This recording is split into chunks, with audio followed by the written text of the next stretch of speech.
अमृत है तेरे बोल तो पैगाम जिंदगी, अमृत है तेरे बोल तो पैगाम जिंदगी। तेरे सिवा नहीं कोई आवाज वक्त की, तेरे सिवा नहीं कोई आवाज वक्त की। बिस्मिल्लाहिर्रहमानिर्रहीम। नाज़रीन किराम अस्सलाम वालेकुम वरहमतुल्लाहि वबरकातुहू। अल हिसार के प्लेटफॉर्म से आपकी खिदमत में हाज़िर हैं और हम उन नोबेल स्पीचेस, नोबेल लेक्चर्स जो हैं, जो नोबेल प्राइज़, तीनों नोबेल प्राइज़ विनर्स ने वहाँ पर दिए हैं, उनका ज़िक्र कर रहे हैं और उनके हवाले से कैसर राजा के दजल व फ़रेब को ज़ाहिर कर रहे हैं कि किस तरह इसने झूठ बोला है और इन हक़ाइक़ को छुपाया है। चुनाचे हम डॉक्टर सलाम साहब की आखिर पर हमने गुज़श्ता वीडियो में ज़िक्र किया था कि डॉक्टर सलाम साहब का शुक्रिया अदा करने का अंदाज़ क्या था और ग्लेशो का शुक्रिया अदा करने का अंदाज़ क्या था, तो वो बताया था। अब हम आगे चलते हैं कि डॉक्टर सलाम साहब ने अपनी तकरीर में वो जो साइंस ने और साइंटिफिक इस थ्योरी ने सदियों का सफ़र किया है, उस सदियों के सफ़र का एक सर्वे जो है सबसे पहले अपनी तकरीर में पेश किया है और उसमें उन्होंने मुसलमान साइंसदानों की जो अज़ीमुश्शान खिदमात थीं उनको पेश किया है। ये कैसर राजा को और इनके हमनवाओं को तो डॉक्टर सलाम साहब ना मुसलमान दिखाई देते हैं और ना उनका कोई कंट्रीब्यूशन है, और वो शख्स जो है वो हज़रत सल्लल्लाहु अलैहि वसल्लम के इस फरमान के मुताबिक कि अल हिकमत व ज़ालतुल मोमिन अख़ज़हा है सो वजदहा, कि हिकमत और दानाई की बात जो है वो एक मोमिन की गुमशुदा मीरास है, वो जहाँ से उसको मिलती है वहाँ से उसको ले लेता है। तो डॉक्टर सलाम साहब ने मुसलमान साइंटिस्ट जो थे उनकी कंट्रीब्यूशंस को हाईलाइट किया और जो नॉन मुस्लिम साइंटिस्ट थे जहाँ जहाँ उनकी कंट्रीब्यूशंस थी उनको भी हाईलाइट किया और किसी का जिक्र ओमिट नहीं किया इस तौर पर, जहाँ भी सिग्निफिकेंट कंट्रीब्यूशन जो है वो मौजूद था। चुनाचे आपने अपनी तकरीर के दूसरे सफ़े पर वहाँ हम देखते हैं कि डॉक्टर सलाम साहब कहते हैं, as अल-किंदी road 1100 years ago, it is fitting then for us not to be ashamed to acknowledge and to assimilate it from whatever source it comes to us, कि ना हमें उसको एक्नॉलेज करने में कोई शर्म आनी चाहिए किसी की कंट्रीब्यूशन को, और ना ही हमें उसको अपने अंदर उसको जज्ब करने में किसी किस्म की शर्म महसूस करनी चाहिए। अब सुने ज़रा, ग्लेशो को सामने बैठा के उधर साथ बैठ के तो डॉक्टर सलाम साहब ये बात कर रहे हैं कि ना किसी के काम की एक्नॉलेजमेंट में कोई शर्म महसूस होनी चाहिए और ना ही उस काम को अडॉप्ट करने में किसी किस्म की शर्म महसूस होनी चाहिए अगर उस काम के अंदर कोई वर्थ है, कोई वैल्यू है। और ग्लेशो साहब राजा का हीरो पास चुप करके बैठता है और ये नहीं बोलता कि ये जो लेक्चर आप हमें दे रहे हैं तो आपने तो मेरे काम को ना एक्नॉलेज किया है ना उसको रिफ़र किया है, आप तो चोर हैं। तो डॉक्टर सलाम इस बहादुरी के साथ, इस सच्चाई और अज़मत के साथ वहाँ इस बात का जिक्र करते हैं, as अल-किंदी road 1100 years ago, it is fitting then for us not to be ashamed to acknowledge and to assimilate it from whatever source it comes to us. For him who scales the truth, there is nothing of higher value than truth itself. एक सच्चाई का तालिब जो है उसके लिए सच्चाई matter करती है, वो सच्चाई उसको किसी भी सोर्स से मिले उसको इख्तियार करता है। ये राजा साहब की तरह नहीं, और इनके ये जो गुंडे हैं जो कायदे आज़म यूनिवर्सिटी में कहते हैं हम साइंस फेस्टिवल सलाम साहब के नाम पर नहीं होने देंगे, इनको पता ही नहीं कि मोहम्मद रसूलुल्लाह सल्लल्लाहु अलैहि वसल्लम की तालीम क्या है और सच्चाई क्या है। सच्चाई के परस्यूट में, सच्चाई की तलब में इंसान को ये बातें नहीं देखनी चाहिए कि ये सच्चाई जो है ये किस तरफ से आ रही है। इसलिए हज़रत सल्लल्लाहु अलैहि वसल्लम हमारे महबूब आका ने फरमाया, उतलुबुल इल्मा वलौ काना बिस्सीन, इल्म हासिल करो खा चीन जाके हासिल करना पड़े।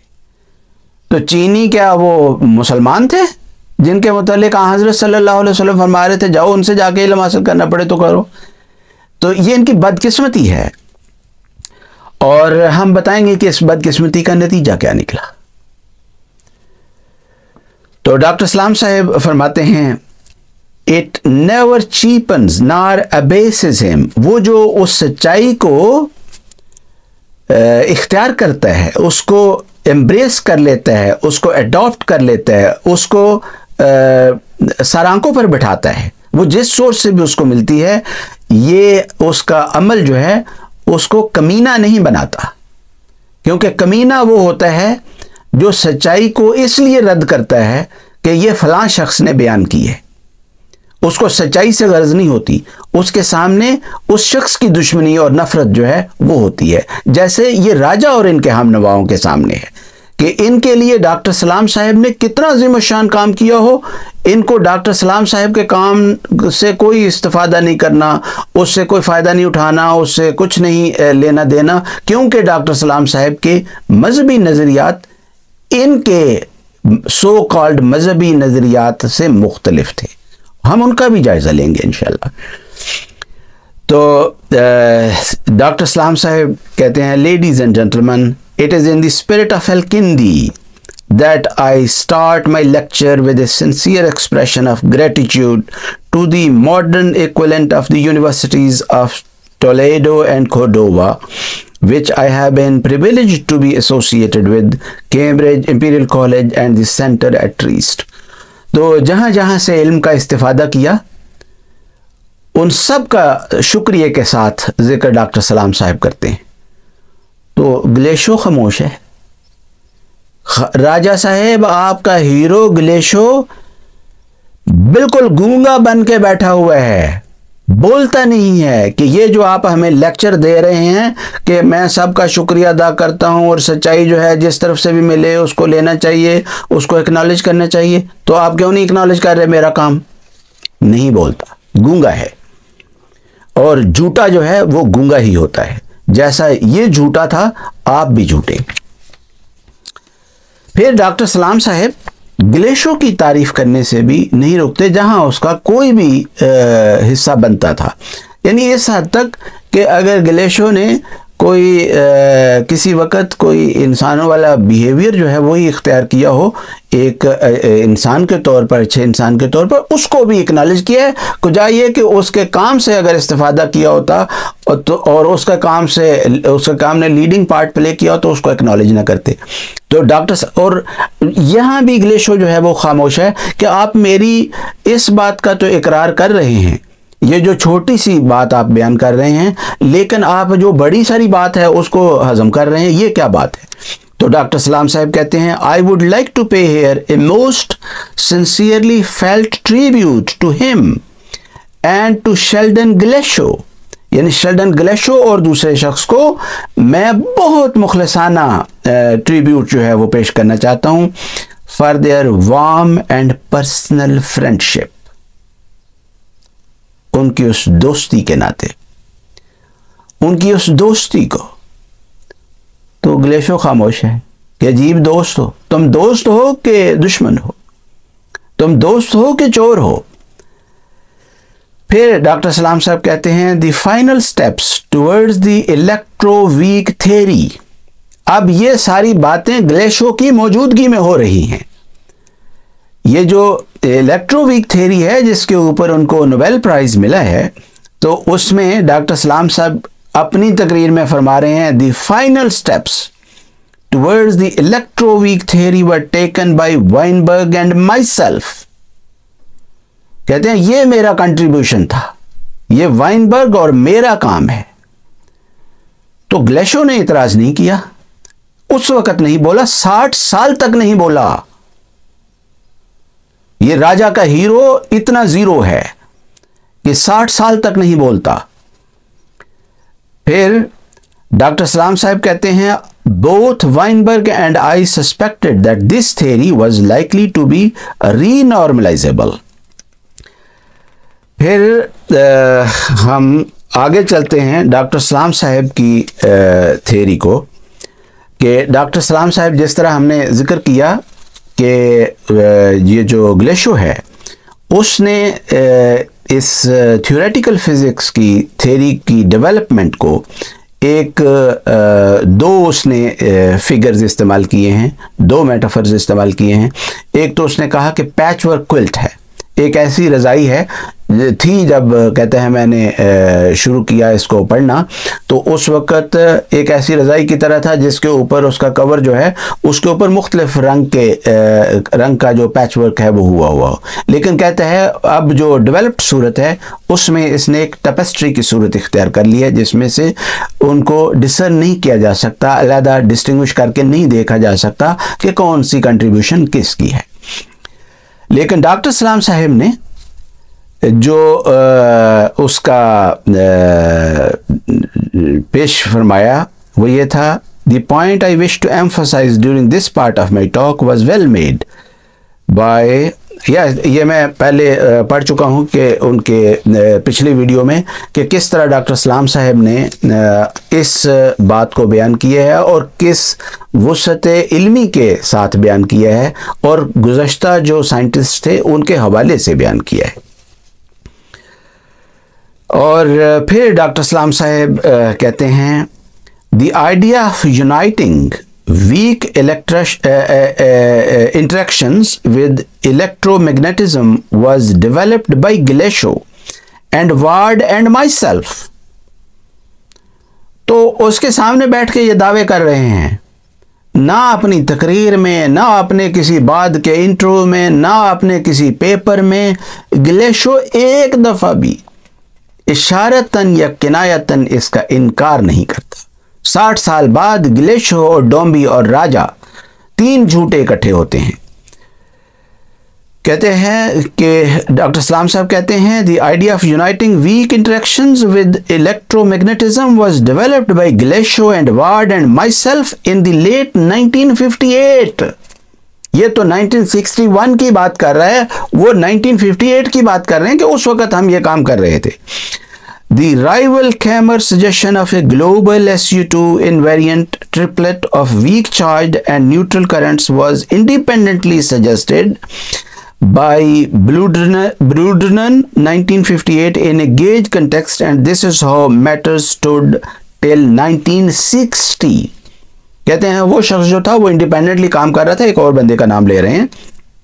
कहते हैं लेकिन 1960 तक यहां तक बात पहुंची थी, मैंने जैसे जिक्र किया है कि डॉक्टर सलाम साहब ने पूरा एक लिटरेचर रिव्यू जो है वो अपनी तकरीर में दिया है, और इतनी वो खूबसूरत तकरीर है कि बावजूद इसके कि आपको साइंस की उन पेचीदा गुत्थियों को समझने में मुश्किल पेश आएगी। जैसे मुझे भी बहुत सारी चीज़ें जो हैं उसकी साइंटिफिक जो साइड है वो उसकी कोई समझ नहीं है, लेकिन उसका पढ़ना जो है एक लग्जरी है। उसके रेफरेंस, जिसने कोई रिसर्च थोड़ा सा काम भी किया हो उसको पता है कि ये जो है रिसर्च में रेफरेंसेस जो है, रेफरेंसिंग जो है वो कैसी क्या रोल प्ले करती है और क्या बताती है कि किस तरह की रिसर्च जो है वो की गई है। तो डॉक्टर सलाम साहब की स्पीच को अगर कोई शख्स पढ़ ले और उसके एंड पर जाके रेफरेंसेस की लिस्ट ही देख ले तो उसको पता चल जाएगा कि वो शख्स कहाँ खड़ा था, कितना बड़ा हीरो था और असल हीरो था। फिर डॉक्टर सलाम साहब कहते हैं, I am not laying a claim, किस आजिज़ी के साथ और हकीकत पसंदी के साथ अपनी कंट्रीब्यूशन का इजहार भी कर रहे हैं और जो गुज़श्ता कंट्रीब्यूटर्स थे उनका भी जिक्र कर रहे हैं। कहते हैं, I am not laying a claim that we were the only ones who were saying this, but I just wish to convey to you the temper of the physics of 20 years ago। कि 20 साल पहले जो temper था physics का वो क्या था, मैं वो बयान कर रहा हूं। मैं ये नहीं कह रहा कि सिर्फ हम ये बात कर रहे थे, बल्कि उस वक्त और फिजिक्स जो थे वो भी यही बातें कर रहे थे, इसी थ्योरी के ऊपर काम कर रहे थे। qualitatively no different today from then, but what a quantitative difference the next 20 years made. तो जो क्वांटिटेटिव डिफरेंस है उसको कहते हैं कि बहुत ज़बरदस्त जो है वो हो गया है। फिर आगे अपनी तकरीर में कहते हैं as was noted by Glashow and independently by Ward and myself, ये थेरीज जो हैं वो कैसे डेवलप होती हैं और ये थेरी कैसे डेवलप हुई है। कहते हैं as was noted by Glashow and independently by Ward and myself, both types of currents and the corresponding gauge particles were needed in order to build a theory that could simultaneously accommodate parity violation for weak and parity conservation for the electromagnetic phenomena। तो वो जो ग्लेशियो कह रहा था ना कि मैंने वो पानी फेंकना था तो बच्चे को भी मैंने साथ ही फेंक दिया। I am sorry. तो डॉक्टर सलाम साहब कहते हैं कि हमने कोई ऐसी हरकत नहीं की, हम तो उस सारे को साथ लेकर चल रहे थे। फिर आगे अपनी तकरीर में डॉक्टर सलाम साहब कहते हैं if one has kept account I have so far mentioned around 50 थ्योरेटिशियंस। कहते हैं अगर कोई गिन सकता है, जो मैंने पीछे जिक्र किया है इससे पहले, तो मैंने कोई 50 थ्योरेटिशियंस जो हैं उनका जिक्र किया एज ए फेल्ड एक्सपेरिमेंटर। कहते हैं मैं तो एक्सपेरिमेंटर नहीं हूँ, जो तजर्बा करते हैं कहते हैं मैं नहीं हूँ, मैं उसमें फेल हूँ। I have always felt envious of the ambience of large experimental teams and it gives me the greatest pleasure to acknowledge the direct or the indirect contributions of the series of minds। यानी किसी का खा direct contribution है खा indirect contribution है, ये जो series of minds हैं, एक दिमाग का ये काम नहीं है।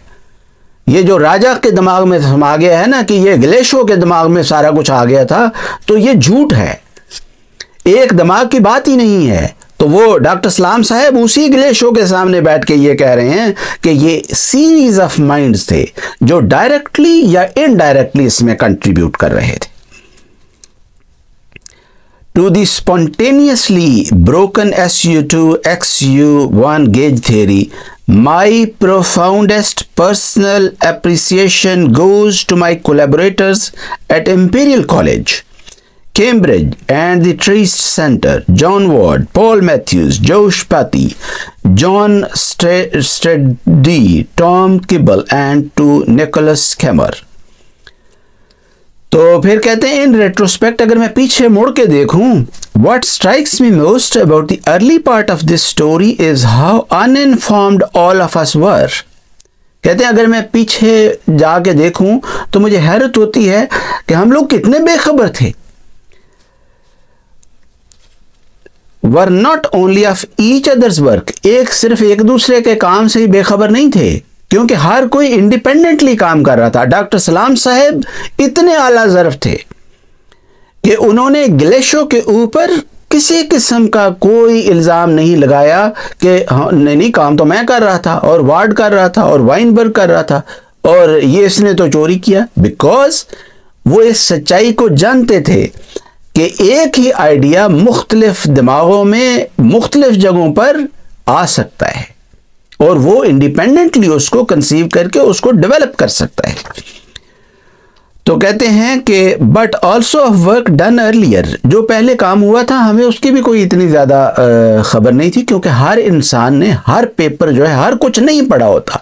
लेकिन ये जो डॉक्टर सलाम साहब की तकरीर थी, ग्लेशियो का इसको ना पढ़ना ना सुनना ओमिट करना नामुमकिन है, और फिर उसके ऊपर एतराज ना करके गूंगा बन के बैठे रहना 60 साल तक बताता है कि चोर था और झूठा था, और इसको प्रमोट करने वाला राजा भी चोर और झूठा है।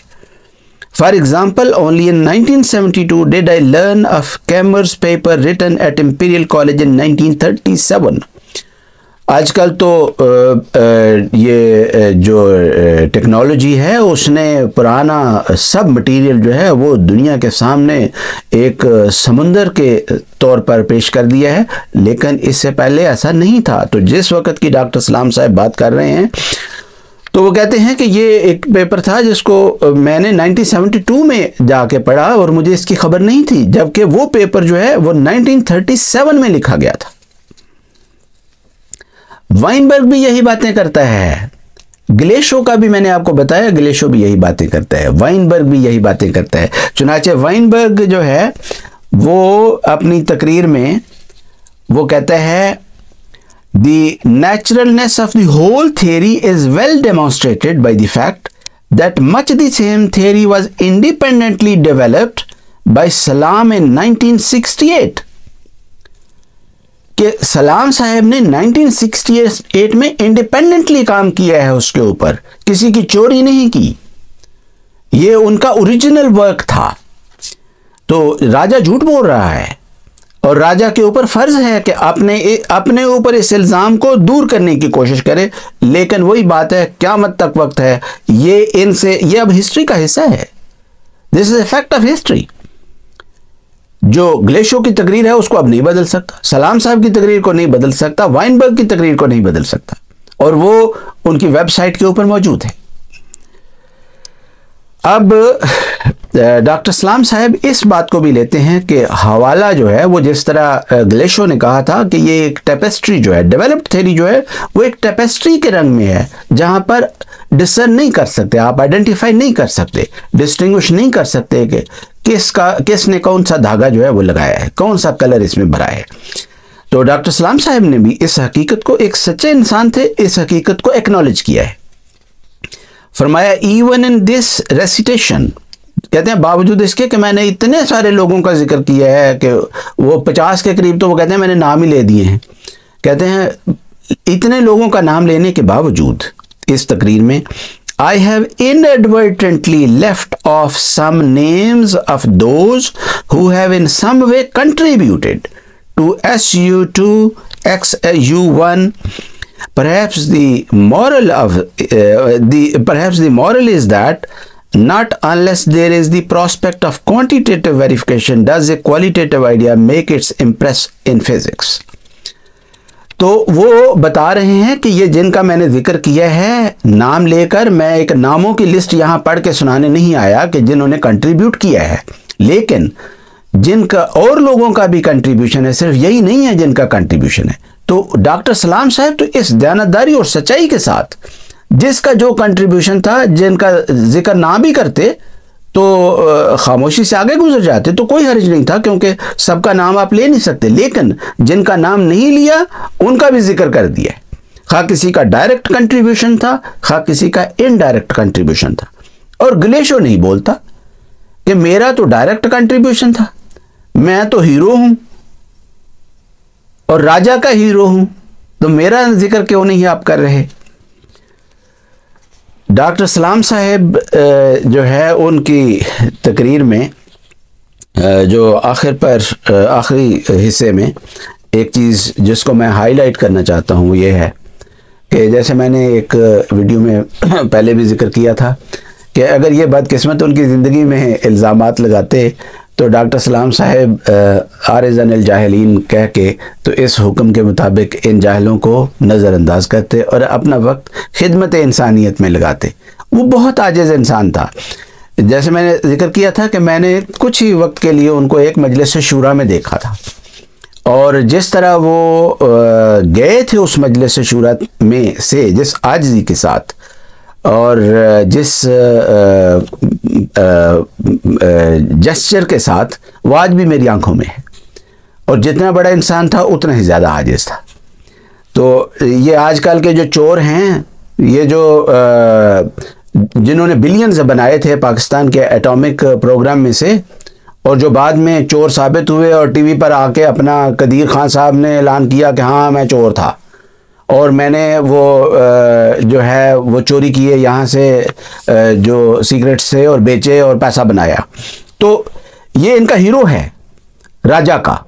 राजा के हीरो चोर और झूठे हैं, और डॉक्टर सलाम साहब जैसा आजिज़ इंसान जो बिलियंस बनाने की क्या मिलियंस बनाने की भी कोई बात नहीं थी, बल्कि उन्होंने जो कुछ उनको मिला नोबेल प्राइज़ की सूरत में या दूसरे अवार्ड्स की सूरत में, उसको बहबूद इंसानियत के लिए लगाया, उसको साइंस की तरवीज के लिए लगाया। अपनी हालत क्या थी ये वाक़या सुनने से ताल्लुक़ रखता है। तो डॉक्टर सलाम साहब कहते हैं, I still remember Paul Matthews and I getting off the train at Aix-en-Provence for the 1973 European conference. कहते हैं मुझे याद है कि हम यूरोपियन कॉन्फ्रेंस के लिए 1973 में ट्रेन से उतरे and foolishly deciding to walk with our rather heavy luggage। तो बड़े बड़े सूटकेस थे हमारे पास, तो बेवकूफ़ी से हमने कहा कि चलो जहाँ तक कॉन्फ्रेंस हॉल तक जाना है, जहाँ हम ट्रेन से उतरे हैं, तो वहाँ तक जाने के लिए हम पैदल ही चल पड़े। ये वो लोग थे जिन्होंने खिदमत की है, जिन्होंने कंट्रीब्यूट किया है। कहते हैं बड़े लगेज थे, कहते हैं walk with our rather heavy luggage to the student hostel where we were billeted. एक car drove from behind us. कहते हैं पीछे से एक कार आई, स्टॉप्ड, वो रुकी, and the driver leaned out. Driver ने बाहर गर्दन निकाल के या झुक के देखा। The driver leaned out. This was Musset whom I did not know well personally then। कहते हैं ये मुसेट था जिसको मैं उससे पहले ज़ाती तौर पर नहीं जानता था। He peered out of the window and said, उसने वो खिड़की से, दरवाजे से जो गाड़ी का था उससे बाहर देखा कार के और कहा, Are you सलाम? क्या आप सलाम हैं? I said yes। मैंने कहा हाँ। He said, Get into the car। उसने कहा आ जाएं, कार में बैठे। I have news for you। मेरे पास आपके लिए एक बड़ी खबर है। जब कोई शख्स इस तरह कहता है कि I have news for you, उसका मतलब यह है मेरे पास एक बड़ी खबर है, सिर्फ यह नहीं कि खबर है। अब सुनिए सलाम साहब के लिए बड़ी खबर क्या थी। बड़ी खबर यह नहीं थी कि ये तुम लगेज उठा के लेके जा रहे हो तो मैं तुम्हें इतने पैसे दिलवा रहा हूँ, तुम्हें तो इतने पैसे वहाँ मिलने वाले हैं तो तुम कार खरीदो और जनाब ये करो और वो करो, बिलियनर बन जाओ। No, he said I have a news for you, we have found neutral currents। हम न्यूट्रल करंट्स को फाउंड कर लिया है। आई विल नॉट से, तो डॉक्टर सलाम साहब कहते हैं आई विल नॉट से, मैं ये नहीं कहूँगा whether I was more relieved for being given a lift because of our heavy luggage. क्योंकि वो जो कहते हैं वो जो सूटकेस थे हैवी, भारी भरकम, उनको खींच के हम थक गए थे। तो मुझे ये नहीं समझ आ रही कि मैं ये कहूँ कि वो जो हैवी लगेज से हमें उसने गाड़ी में लिफ्ट दी तो उसकी वजह से मैं काफ़ी रिलैक्स्ड फील कर रहा था, रिलीफ फील कर रहा था। और for the discovery of neutral currents, उस वक़्त भी इस तरफ ख्याल गया कि वो जो न्यूट्रल करंट्स वाला डिस्कवरी है ना, उसने मुझे ज़्यादा रिलीफ जो है वो दिया। तो ये डॉक्टर सलाम साहब थे। अब हम आखिरी हिस्से में इसके बाद उसका भी ज़िक्र करेंगे, वाइनबर्ग का भी, कि वाइनबर्ग ने, बल्कि इसको वाइनबर्ग को इसमें हम इसी वीडियो में 1-2 मिनट और चला के आगे तो ख़त्म करते हैं। वाइनबर्ग कहते हैं, I have to admit that when I first saw T. Hooft's paper in 1971, I was not convinced that he had found the way to prove renormalizability। कहता है जब मैंने 71 में टी हुफ्ट का पेपर देखा, जिस टी हुफ्ट की ग्लेशो ने भी तारीफ़ की है और डॉक्टर सलाम साहब ने तारीफ़ की है, उसका मुवाज़ना हम पिछली वीडियो में आपको दिखा चुके हैं कि तारीफ़ करने का अंदाज़ क्या था। तो ग्लेशो जो है वो कहते हैं कि जब मैंने पहली दफ़ा उसको पेपर पढ़ा तो I was not convinced that he had found the way to prove renormalizability, कि उसने कोई वे आउट जो है वो निकाल लिया है। The trouble was not with T. Hooft। कितने सच्चे लोग थे और कितना झूठा राजा है। ये देखो किस तरह वो उन लोगों का जिक्र करते हैं और अपनी नाकामी का भी जिक्र करते हैं। कहते हैं मैं कितना बेवकूफ़ था। कहते हैं ट्रबल मेरे अंदर थी, खामी मेरे अंदर थी, हूफ्ट के साथ नहीं थी। तो फिर ये आगे जाके वाइनबर्ग जो हैं वो कहते हैं, by this time many theoretical physicists were becoming convinced of the general approach that Salam and I had adopted। तो अगर आप वाइनबर्ग की तकरीर भी पढ़ें तो आपको वहां भी पता चलेगा कि वाइनबर्ग भी असल क्रेडिट जो है, जिस तरह ग्लेशो अपनी सारी तकरीर में असल क्रेडिट डॉक्टर सलाम साहब को दे रहा है, तो ग्लेशो ने बाकी सारी उम्र भी असल क्रेडिट जो है वो डॉक्टर सलाम साहब को दिया है। और इसीलिए जैसा मैंने जिक्र किया है कि उस तस्वीर को अगर आप देखें तो आपको पता चलेगा कि असल शहजादा कौन था। तो ये वाइनबर्ग जो है वो फिर अपनी तकरीर में कहते हैं, attempts at a unified weak and electromagnetic theory had been made by Gleisho and Salam and Ward in the early 1960s, and these had neutral currents with many of the features that Salam and I encountered in developing the 1967-68 theory। ये नहीं कि ये लोग ग्लेशो का नाम नहीं ले रहे थे, ग्लेशो का जो कंट्रीब्यूशन था उसको पूरा क्रेडिट उसका दिया जा रहा था,